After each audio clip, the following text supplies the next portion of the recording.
You're watching Between the Lines with your host, Dan Grimm.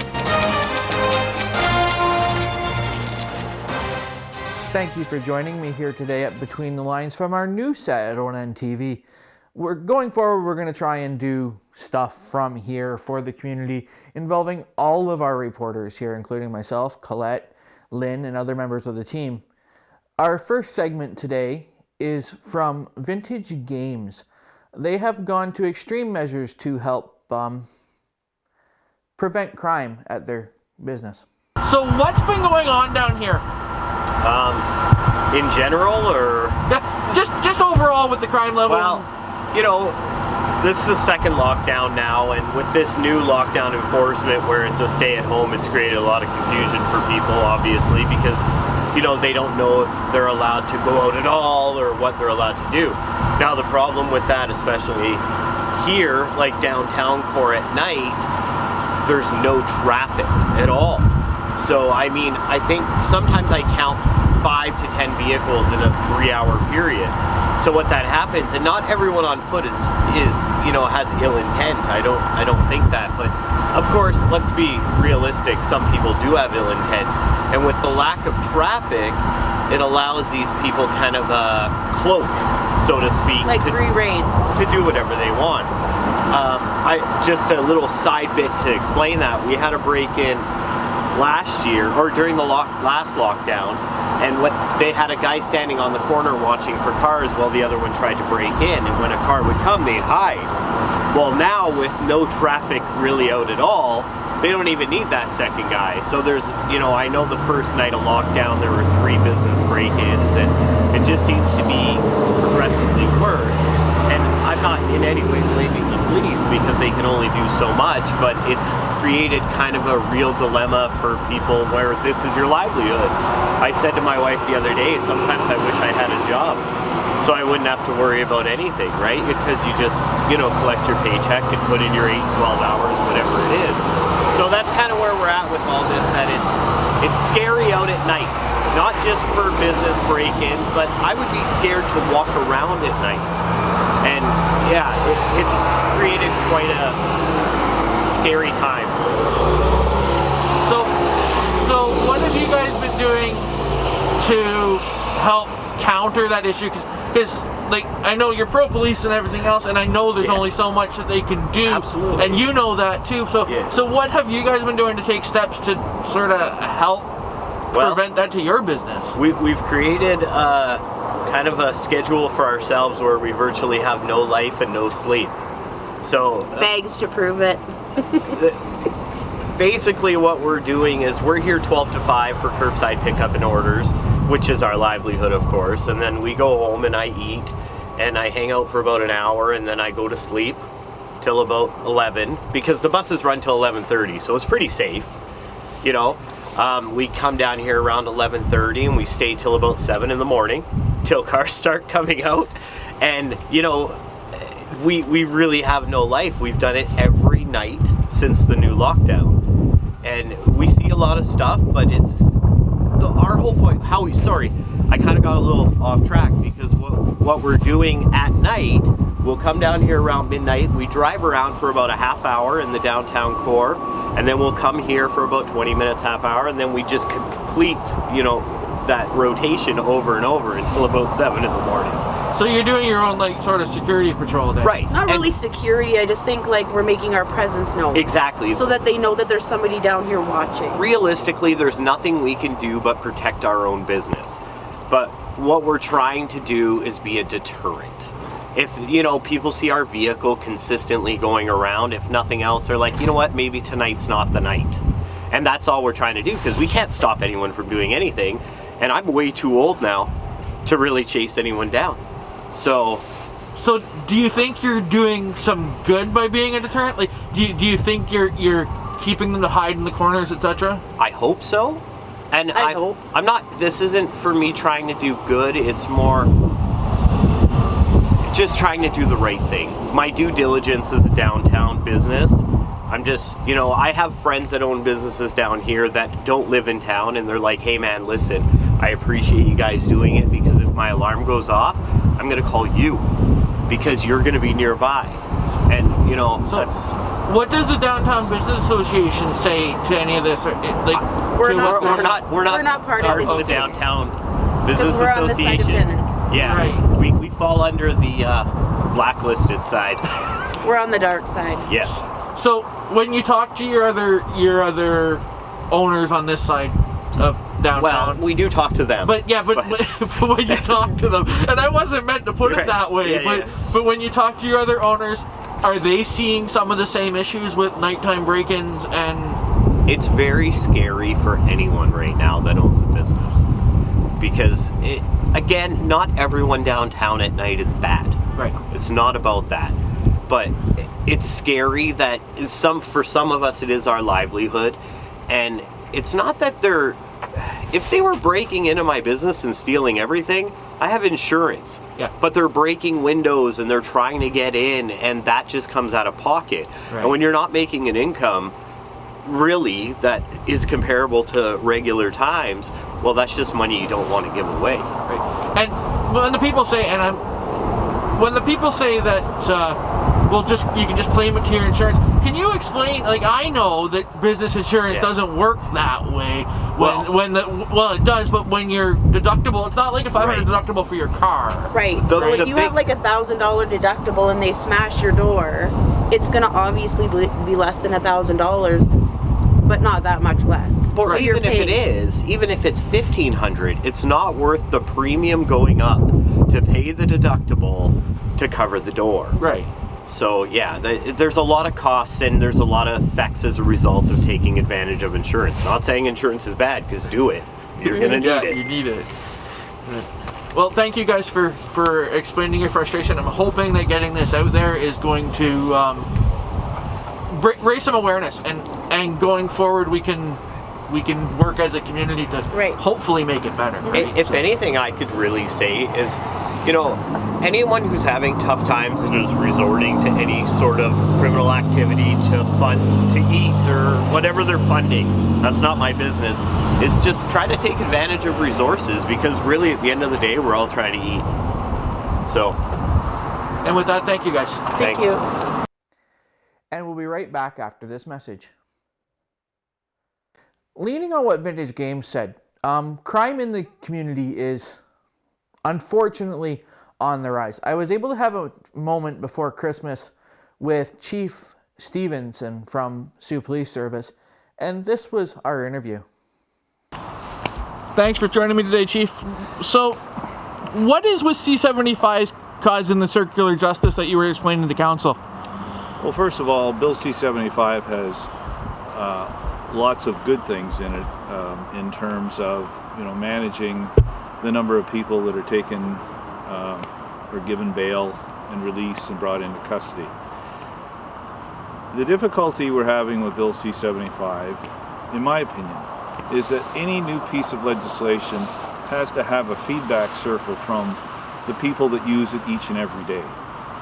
And we did a controlled study pre and post Bill C-75, and we looked at a random selection of offenders, and we found that the release for second, third, and fourth release provisions was up 30 to 40% from previous to Bill C-75. So in many cases where we would have held for bail or we would have brought back to the station, they are now being released at the car. So property offenses in general, accused parties are being released there and then with a recognizance to report in 2 weeks to the courthouse with conditions. So the problem is, right now, up on my desk, I have one person who's charged with a robbery and a weapons offense, who's been released and charged since then 33 times. We have people in this community who have been victimized by the same offender the same day. And we've talked about this one already, where after they've been treated and released, that were forced shall release on a property offense, they're back at the victim's place 3 hours later doing another break and enter. You can imagine from the police and the public's perspective the frustration that members of the community, frontline officers have related to this issue. I host a Zone 1A Ontario Association of Chiefs of Police zone meeting every 2 weeks. And we the chiefs and the deputies talk about these issues. And it is a consistent theme across the north, where people are being released, not brought into custody, not being given treatment. So some critics have said, well, Chief, it's not all about custody. I totally agree. And I've been very clear. This population of people need to be treated. And if they don't, they'll continue this circular justice where the public calls the police, we find the person, we give them a release, we give them a court date, and we do it the next 2, 3, and 4th and 5th days. And through that time period, people are being victimized. There has to be something in the system where the federal government listens to what we say across the north in policing, and where we tell them, look at our statistics. It will show you unequivocally that this is not working. It is not protecting the public. A lot of people will criticize and say, well, why aren't the police doing a better job? Our goal is to prevent crime. Our goal is to prosecute crime and bring people before the courts. The problem is the deterrent impact of the court system in this community is limited and diminishing, because that criminal subpopulation know full well that they will be released. So, if there was one thing the Justice Minister or the federal government could do that would help this situation from your chief's point of view, what would that be? I know it's probably more than one thing, but I'm sure the Justice Minister is a very busy person. But instead of denying the reality of many of us, he could pick the phone up and call us. He can look at our data. He can listen to community that's saying, why are people being released 3, 4, 5, up to 33 times on a substantive violent robbery in this case? That's the question that politicians need to hear. They need to hear what the community is saying. They need to hear what chiefs of police and frontline officers are saying. So this circular justice that you guys are dealing with, would it be fair to say it's partially the cause of some slower response times for other, maybe more minor issues? Well, let me put it bluntly. As I said to council, if we're dealing with the same person 33 times, we're not getting other calls for service. We do our best to manage priority 1 calls, and we will continue to do that. But it is increasingly getting more difficult when you know that the same person that pre-Bill C-75 would have been treated or held is now back on the street. And has your force, and maybe you don't know this, and maybe I'll get back to thinking after, has your force noticed the connection from CERB being that $2,000 that was being handed out being cut off and more of this crime, or has it just sort of been just COVID related from the very beginning type idea? I'm very careful. I don't have any evidence of that because I haven't studied it, and I would leave that up to the federal and the provincial ministries that produce that money and talk about how it's given in the community. But I can't necessarily, from an evidence perspective, draw a correlation between an increase in a particular type of crime and the CERB money. And do you think, like I was watching at your council meeting, do you think it's going to be do you think more police officers would help the situation, or is it a more of a circular, more, how do I want to put this? Is it more of a, there's lots of resources to be invested in a lot of different parts in order to fix the issue? My messaging will be very consistent. The solution to this problem is, number 1, a treatment facility for people in long-term drug usage. We do not treat these people as criminals because they're users. We encourage our community to find treatment facilities for these folks so that they can stop this cycle of drug abuse, theft, and potentially violence. The second piece is a legislative review that is immediately required to look at Bill C-75 pre- and post-test design through a random selection of occurrences across not just Northern Ontario, but across this country. And we need to look at where the pendulum has shifted and whether or not the public are comfortable with that level of safety. And we'll be right back after these messages. Sometimes as journalists, we don't get to see what we air live. This was the case during the inauguration this week. Poet Laureate Amanda Gorman spoke at length about her passions for a country that has seemingly divided. Not only were her words good for America, but I believe they would also be good for the world. So here is her segment of the inauguration. Mr. President, Dr. Biden, Madam Vice President, Mr. Emhoff, Americans, and the world. When day comes, we ask ourselves, where can we find light in this never-ending shade? The loss we carry, a sea we must wade. We've braved the belly of the beast. We've learned that quiet isn't always peace. In the norms and notions of what just isn't always just is. And yet the dawn is hours before we knew it. Somehow we do it. Somehow we've weathered and witnessed a nation that isn't broken, but simply unfinished. We, the successors of a country and a time where a skinny black girl descended from slaves and raised by a single mother can dream of becoming president, only to find herself reciting for one. And yes, we are far from polished, far from pristine, but that doesn't mean we are striving to form a union that is perfect. We are striving to forge our union with purpose, to compose a country committed to all cultures, colors, characters, and conditions of man.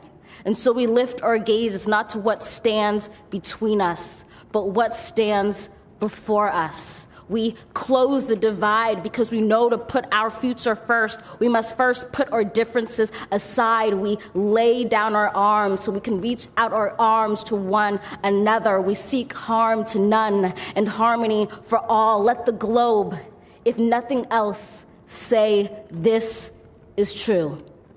That even as we grieved, we grew, that even as we hurt, we hoped, that even as we tired, we tried, that we'll forever be tied together, victorious, not because we will never again know defeat, but because we will never again sow division.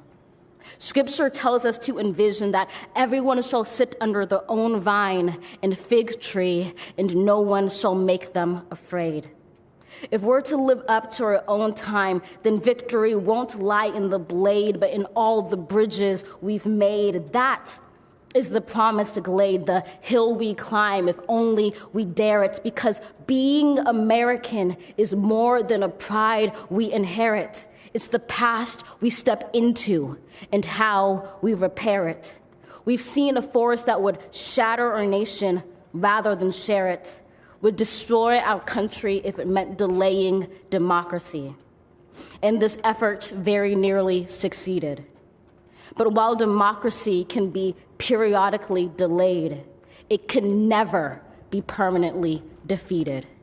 In this truth, in this faith we trust, for while we have our eyes on the future, history has its eyes on us. This is the era of just redemption. We feared it at its inception. We did not feel prepared to be the heirs of such a terrifying hour, but within it we found the power to author a new chapter, to offer hope and laughter to ourselves. So, while once we asked, how could we possibly prevail over catastrophe?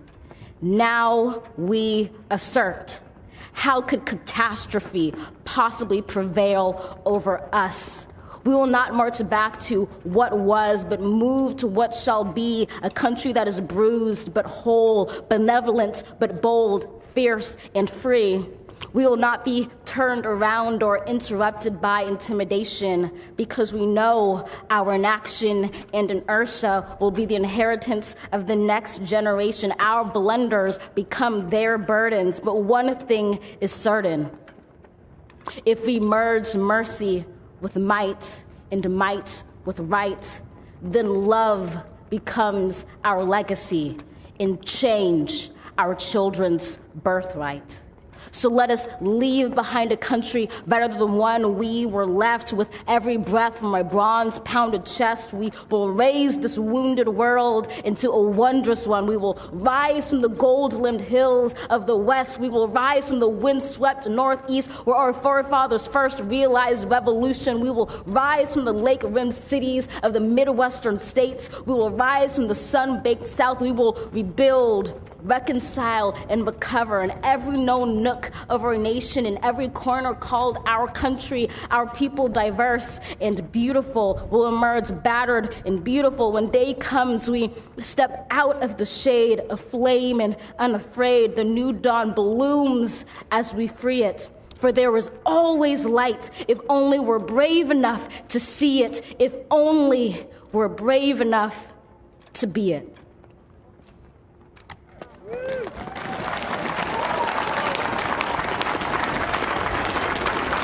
Thank you for joining me this week. I hope that the information given during the show was helpful for you, and I look forward to seeing you next week.